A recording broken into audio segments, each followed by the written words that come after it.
اللہ تعالیٰ کا بہت بڑا فضل ہوا کہ اللہ نے ہمیں عرفہ کے دن جمع ہونے کا موقع دیا۔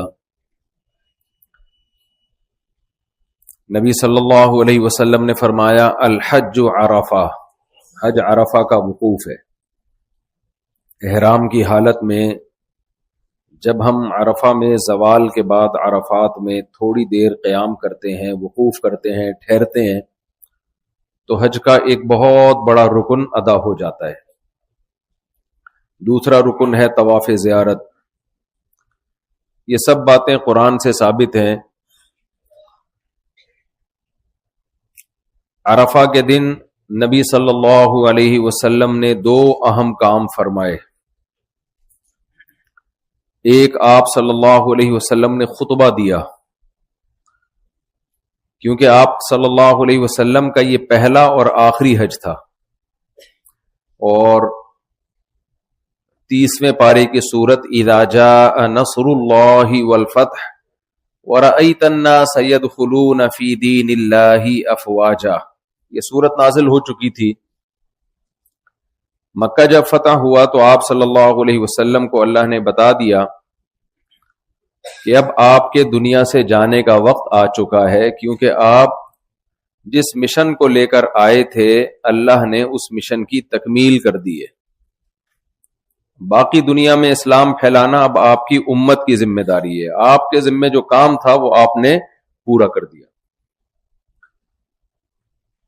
ایک وہ دور تھا جب 13 سال مکہ میں کوئی آپ کی بات سننے کے لیے تیار نہیں تھا، اور قرآن کہتا تھا قل انما اعظکم بواحدہ، تم میری مخالفت کیوں کر رہے ہو؟ حضرت بلال کو اس وقت گرم ریتوں پہ لٹایا جاتا تھا، حضرت خباب ابن ارت کو جلتے ہوئے کوئلوں پہ لٹایا جاتا تھا، اور آپ کی دعوت بہت صاف ستھری دعوت تھی کہ جن بتوں کو اپنے ہاتھوں سے بناتے ہو ان کی عبادت کیوں کرتے ہو؟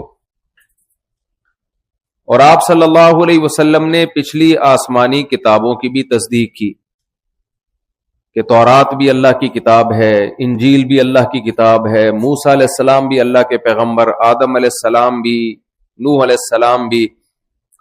قل ما کنت بدعا من الرسل، میں کوئی نیا پیغام لے کے نہیں آیا، میں وہی پیغام لے کے آیا ہوں جو سارے پیغمبر لاتے رہے، ایک اللہ کی عبادت کرو۔ بہت زیادہ مخالفت ہوئی، بہت زیادہ مخالفت۔ آپ سب تاریخ سے آشنا ہیں، سیرت سے آشنا ہیں۔ تو اللہ نے فرمایا کہ اے نبی آپ ان سے کہہ دیجئے انما اعظکم بواحدہ، میں تمہیں ایک بات سمجھاتا ہوں، ان تقوموا للہ مثنی وفرادا ثم تتفکروا ما بصاحبکم من جنہ، تم اکیلے بھی غور کرو، دو دو آدمی مل کے بھی غور کرو، جماعت در جماعت بھی آپس میں مذاکرہ کرو، اور دیکھو سوچو کہ تمہارے جو ساتھی ہیں جنہوں نے 40 سال تمہارے ساتھ گزار دیے، ما بصاحبکم من جنہ، معاذ اللہ وہ کئی دیوانے تو نہیں ہیں، جنون تو نہیں ہو گیا ان کو؟ جب انسان پوری قوم سے ہٹ کے بات کرتا ہے، لوگ مخالفت کر رہے ہوں اور اپنے دعوے پہ ڈٹے رہے، تو 3 باتوں میں سے ایک بات ہوتی ہے، یا تو اس کو جنون لاحق ہوتا ہے، دماغی توازن ٹھیک نہیں ہوتا، یا اس کی کوئی لالچ ہوتی ہے، اسے کہیں سے پیسے مل رہے ہوتے ہیں، یا وہ برحق ہوتا ہے، تیسرا چوتھا کوئی احتمال نہیں ہوتا اس میں۔ تو اللہ نے فرمایا کہ ان سے کہہ دیجئے کہ تم سب غور کرو کہ میں تمہارے ساتھ 40 سال میں نے گزار دیے، تھوڑا عرصہ نہیں ہے۔ پہلے زمانے کے جو علاقے ہیں وہ تو گاؤں کی شکل میں ہوتے تھے، لوگ سب ایک دوسرے کو جانتے تھے۔ 40 سال تک میری زبان سے کوئی ایسی بات نہیں نکلی جو عقل کے خلاف ہو، جس میں لوگ کہیں کہ یہ بات سمجھ سے بالاتر ہے، تو اچانک میں ایسے باتیں کیسے شروع کر سکتا ہوں جن کا تم مذاق اڑانا شروع کر دو؟ تو تمام پیغمبروں نے ایک دعوت دی، لا الہ الا اللہ، عبادت کے لائق صرف اور صرف اللہ کی ذات ہے۔ آج 2 طبقے ہیں، ایک طبقہ تو وہ ہے جو کہتا ہے کہ بہت سارے معبود ہیں، بتوں کی عبادت، گائے کی پرستش، جو ہمیں نظر آ رہا ہے دیکھتے رہتے ہیں ہم، مزاروں کی پرستش، قبروں سے دعائیں مانگنا، انہیں مسجد سے زیادہ قبروں پہ دلچسپی ہے. حالانکہ اگر قبر والا کچھ مدد کرنے کی طاقت رکھتا تو خود قبر میں کیوں جاتا؟ وہ خود قبر میں کیوں جاتا؟ جس کے دونوں دھڑ کام نہ کر رہے ہوں وہ کسی فالج زدہ کو ٹھیک کر سکتا ہے جس کا آدھا دھڑ کام نہ کر رہا ہو. تو ایک بیماری تو یہ. دوسری بیماری کیا کہ سرے سے کوئی معبود ہے ہی نہیں. ہم کسی کی عبادت کے مکلف اور پابند نہیں، ہم آزاد ہیں. یہ آج ہمارا سیکولر اور نام نہاد لبرل طبقے میں یہ دعوت چل رہی ہے کہ ہم مذہب کو فالو نہیں کرنا، مذہب کی پابندیوں سے اپنے آپ کو آزاد. اور تیسری ایک دعوت یہ ہے کہ مذہب کی پابندیوں سے ہم آزاد تو نہیں ہے لیکن جس مذہب کو چاہیں ہم فالو کر لیں. اسلام نے یہ سب کو غلط قرار دیا. اسلام نے کہا لا الہ الا اللہ، تمام پیغمبروں کی یہ دعوت کہ تمہارا ایک معبود ہے جس کا نام کیا ہے؟ اللہ. معبود کی عبادت کی جاتی ہے. معبود کسے کہتے ہیں؟ عابد کا. عابد جس کی عبادت کرتا ہے اسے معبود کہا جاتا ہے. اور اللہ نے یہ بھی بتا دیا ان الدین عند اللہ الاسلام، کہ دین جو ایکسیپٹیبل ہے وہ اللہ کی نظر میں صرف اور صرف اسلام ہے. اللہ کسی اور دین کی ذمہ داری نہیں لیتا. وَمَن يَبْتَغِ غَيْرَ الْإِسْلَامِ دِينًا فَلَن يُقْبَلَ مِنْهُ، اسلام کے علاوہ کسی دین کو فالو کرو گے نہیں مانوں گا میں. اور بلکہ اللہ ان کو دھمکیاں بھی دیتا ہے، ایک ایسے دین کی نسبت میری طرف کیوں کرتے ہو جس کی نسبت میں اپنی طرف کرنے کے لیے تیار نہیں ہوں.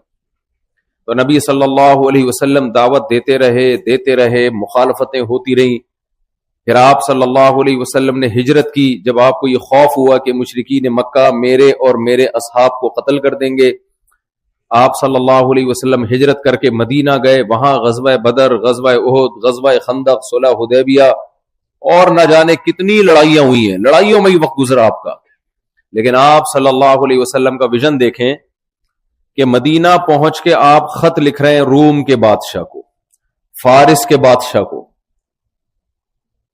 کتنا بڑا ویژن.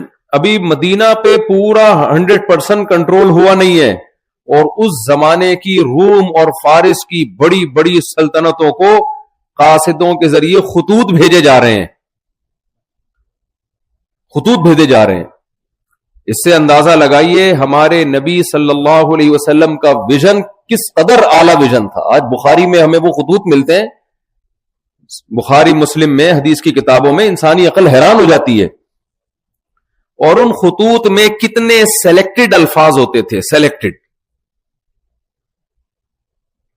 تو بالآخر 23 سال کے بعد وہ دن آیا کہ نبی صلی اللہ علیہ وسلم نے مکہ فتح کیا، اور 10,000 کا لشکر لے کر آپ صلی اللہ علیہ وسلم مکہ میں آتے ہیں، اور بغیر جنگ کے مکہ پر آپ صلی اللہ علیہ وسلم کا تسلط قائم ہو جاتا ہے.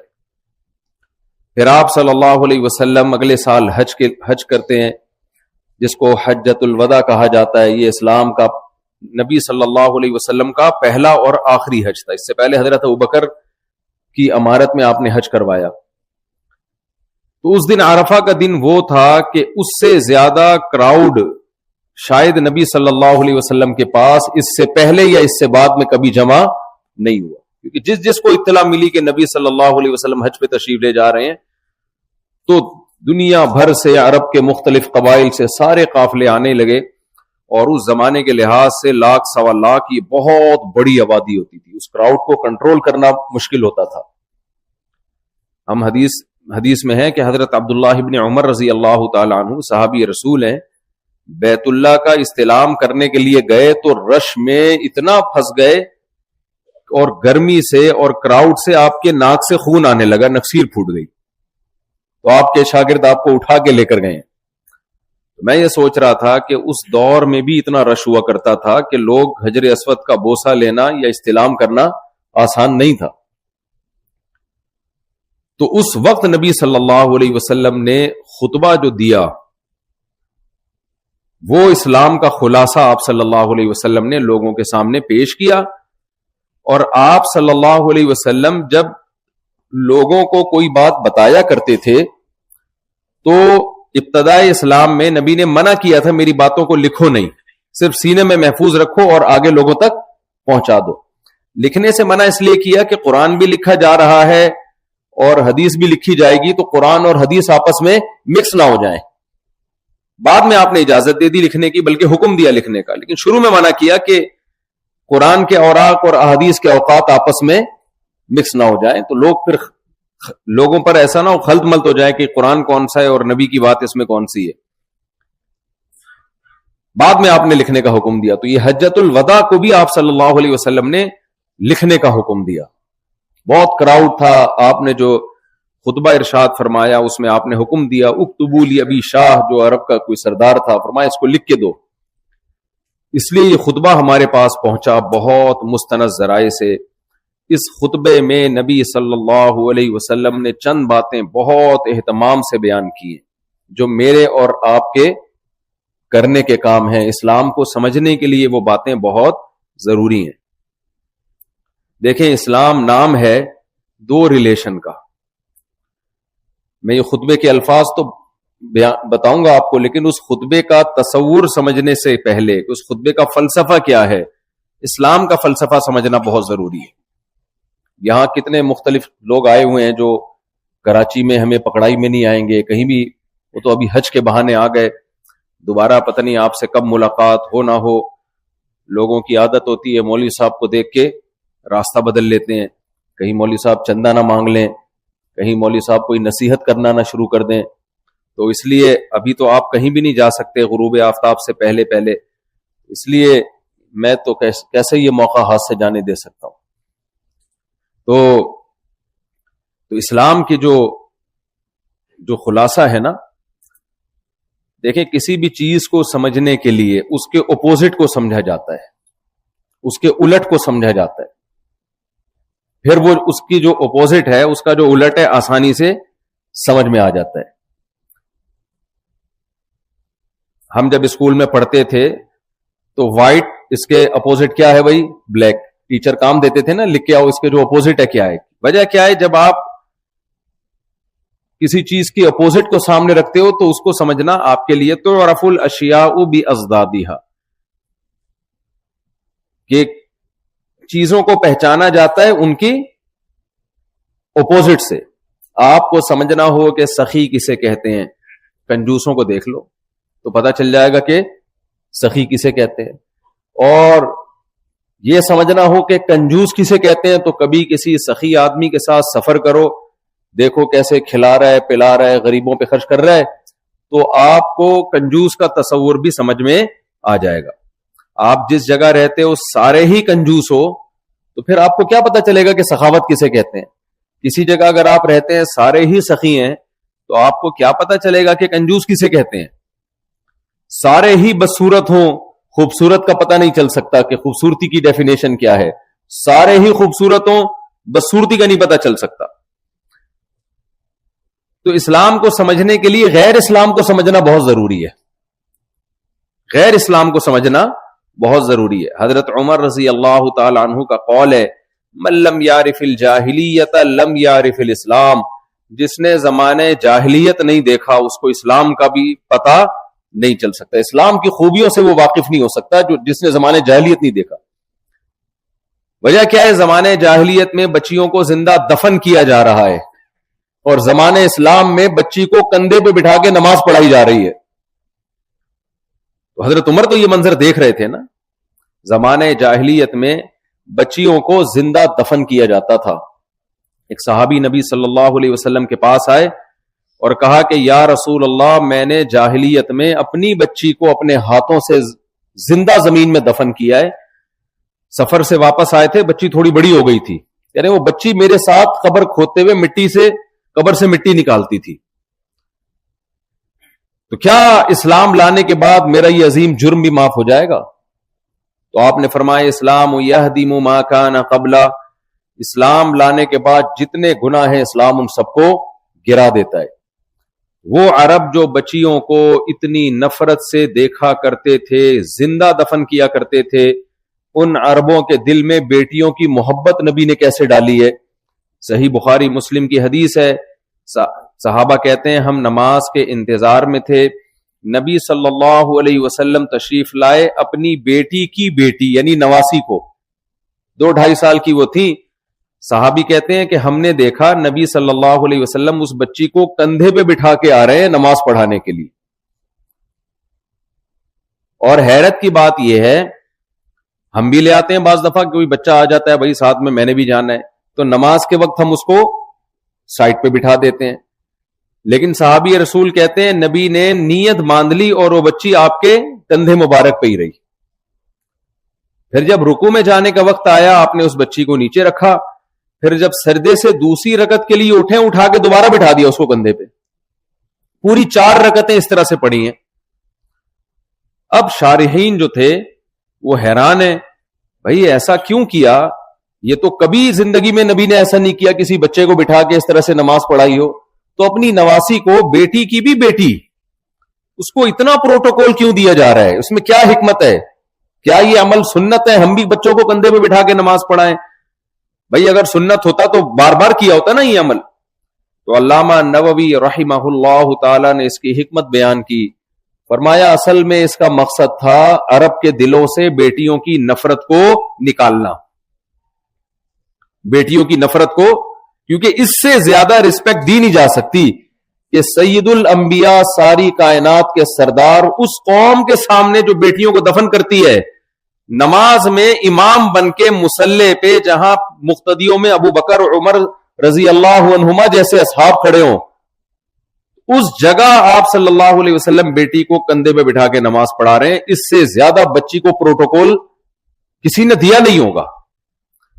تو کس قدر یعنی تبدیل کیا انہوں نے اسلام نے اس ماحول کو. تو اس لیے حضرت عمر فرمایا کرتے تھے من لم یعرف الجاہلیہ لم یعرف الاسلام، کہ جو جاہلیت جس نے نہ دیکھی ہو اس کو اسلام کی خوبیوں کا پتہ نہیں چلے گا.